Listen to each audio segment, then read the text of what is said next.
નમસ્કાર દર્શક મિત્રો, હું છું બાબા સૈયદ. વિજાપુરની ખબરમાં આપનું સ્વાગત છે.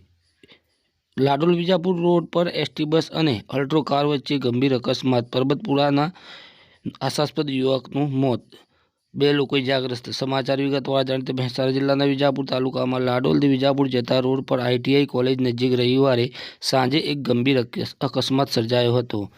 પૂર ઝડપે આવી રહેલી એસટી બસ અને મારુતિ અલ્ટ્રો કાર વચ્ચે જોરદાર ટક્કર થતાં કારમાં સવાર એક યુવાનનું ઘટના સ્થળે મોત નીપજ્યું હતું, જ્યારે 2 અન્ય વ્યક્તિઓ ગંભીર રીતે ઇજાગ્રસ્ત થયા હતા. મૃતકની ઓળખ પરબતપુરા ગામના, તાલુકો માણસા, જિલ્લો ગાંધીનગરના રહેવાસી ઠાકોર રોહિત કુમાર તરીકે થાય છે. ફરિયાદ મુજબ રોહિતભાઈને તાજેતરમાં પિલવાઈ ગામમાં સંબંધ કર્યા હતા અને તેમની મોસાળ સાસરી લાડોલ ગામમાં હતી.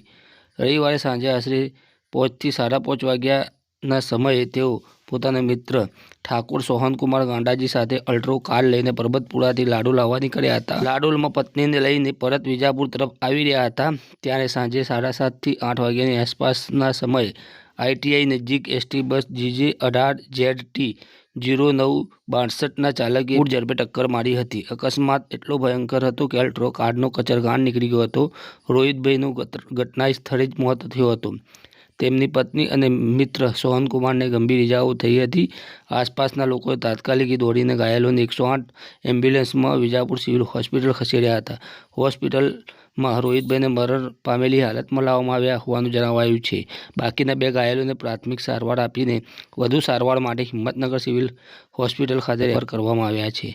મૃતદેહ વિજાપુર સિવિલ હોસ્પિટલમાં લાવવામાં આવતા જ પરબતપુરા, પિલવાઈ, લાડોલ ગામના સગા સંબંધીઓ અને મિત્રોની મોટી ભીડ જમા થઈ હતી. મૃતકના ભાઈ ચેતનકુમાર વળવનજી ઠાકોરે વિજાપુર પોલીસ સ્ટેશનમાં ફરિયાદ નોંધાવી છે, જેના આધારે વિજાપુર પોલીસે ભારતીય નાગરિક સુરક્ષા સંહિતા BNSSની કલમો હેઠળ ગુનો નોંધ્યો છે. તપાસ assistant sub inspector Pravinkumar Babubhai ચૌધરીને સોંપવામાં આવી છે. પોલીસ ઘટના સ્થળની તપાસ, સાક્ષીઓના નિવેદનો અને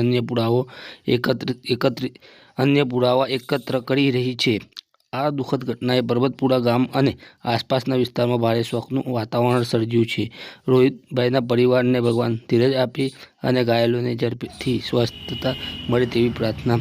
આ ઘટના રસ્તા ઉપર વાહન ચલાવવામાં સાવધાની અને જવાબદારીનું મહત્વ ફરી એકવાર યાદ અપાવ્યું.